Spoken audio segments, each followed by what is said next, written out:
Students, आज इस video में हम फाइंड आउट करेंगे मास ऑफ अर्थ। तो आइए क्लास को स्टार्ट करते हैं। स्टूडेंट्स, जैसा कि आप डायग्राम को देख रहे हैं, this is our earth. Students, हमारी अर्थ के ऊपर ये एक बॉल रखी हुई है जिसका मास है m, और हमने अपनी अर्थ के मास को स्टूडेंट्स कैपिटल M और ये छोटा सा मैंने E लगाया ताकि हमें पता चल सके this is the mass of earth. Students, our earth has radius capital R और E।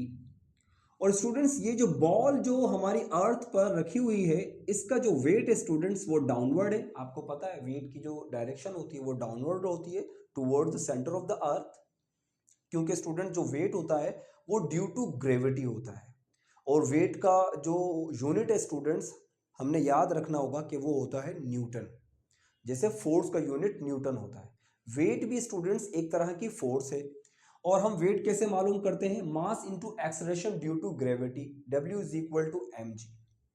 अब स्टूडेंट्स, न्यूटन ने अपने यूनिवर्सल लॉ ऑफ ग्रेविटेशन में हमें सिखाया है कि every body in the universe attracts the other body which is directly proportional to the product of their masses and inversely proportional to the square of the distance between their centres.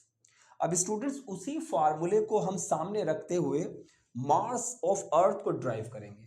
तो students, Newton का जो universal law of gravitation हमें बताता है that F is equal to G m1 m2 upon r square.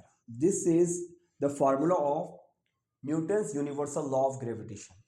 अब students, यहां पर जो हमारा मास, दो मासेस है हमारे पास, एक तो ये बॉल है m और दूसरा मास है हमारे पास अर्थ का me।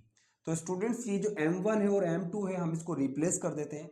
And students, we have radius capital RE, तो यहां पर हम स्मॉल r को कैपिटल R से रिप्लेस करते हैं। तो स्टूडेंट्स, ये इस तरह से हो जाएगा F is equal to G m mass of earth और mass of the ball and upon radius of the earth square. Students, अभी मैंने कुछ नहीं किया है, सिर्फ और सिर्फ मैंने रिप्लेस किया है। ठीक है, मास ऑफ अर्थ को रिप्लेस किया है और radius of the earth capital R को रिप्लेस किया है। अब स्टूडेंट्स, यहां पर हम जानते हैं, वी नो दैट, हम जानते हैं कि जो वेट होता है स्टूडेंट्स वो किसके बराबर होता है? mg के, mass into acceleration due to gravity. तो स्टूडेंट्स, अभी मैंने थोड़ी देर पहले आपको बताया था कि जो वेट का जो यूनिट होता है वो होता है न्यूटन, और फोर्स का यूनिट भी होता है न्यूटन। स्टूडेंट, जो वेट है वो भी एक तरह की फोर्स है। तो क्या मैं W को F से रिप्लेस कर सकता हूँ? F is equal to mg।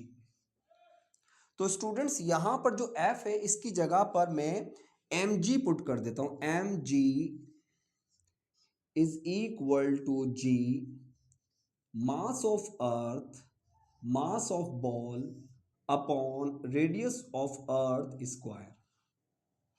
ठीक है स्टूडेंट्स। अब देखिए स्टूडेंट्स, यहां पर जो मास है ये एक्सेलरेशन ड्यू टू ग्रेविटी से मल्टीप्लाई कर रहा है। अगर मैं इसको इज इक्वल टू के इस तरफ लेके जाऊंगा तो स्टूडेंट्स ये डिवाइड करेगा।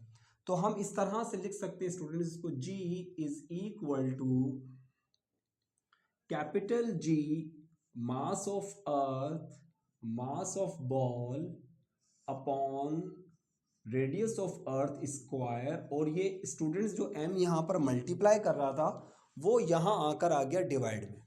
अब देखिए स्टूडेंट्स, ये m से m कैंसिल आउट हो गया and we have G is equal to gravitational constant mass of earth upon radius of earth square.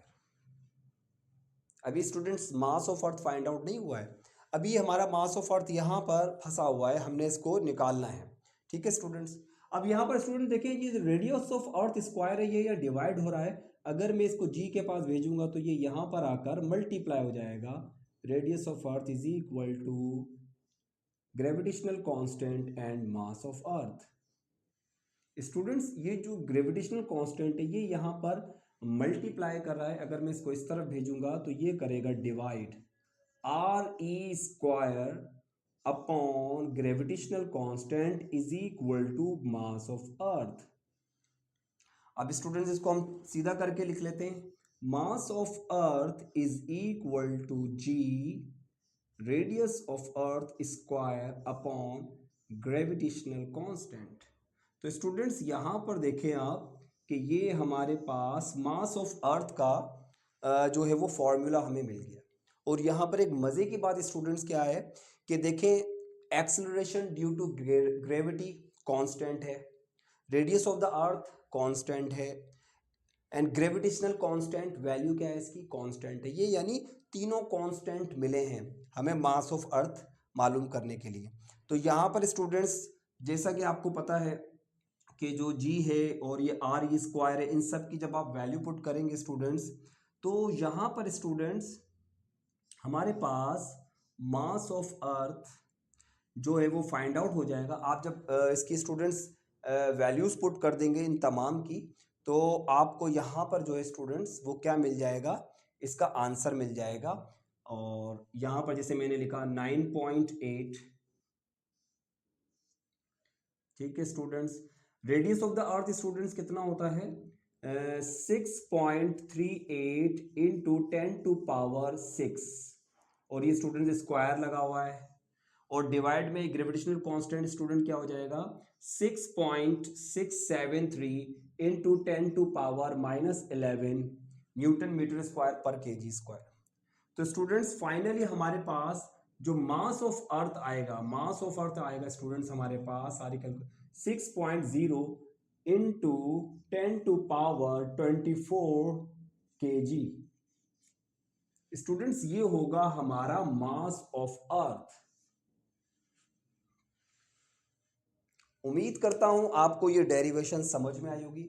बहुत ज़्यादा आसान है, कोई कॉम्प्लिकेटेड नहीं है, कोई रॉकेट साइंस नहीं है। हमने simply Newton's universal law of gravitation को फॉलो करते हुए जो है वो हमने रिप्लेस किया मास ऑफ अर्थ को और कैपिटल आर रेडियस ऑफ अर्थ को, और हमने मास ऑफ अर्थ को फाइंड आउट किया। तो स्टूडेंट्स उम्मीद करता हूँ आपको ये वीडियो पसंद आई होगी। अगर अभी तक आपने मेरे channel class of sir Umar Khan को सब्सक्राइब नहीं किया है तो प्लीज़ सब्सक्राइब कर लीजिए ताकि आने वाली वीडियोस की नोटिफिकेशन आपको मिलती रहे। Thank you very much.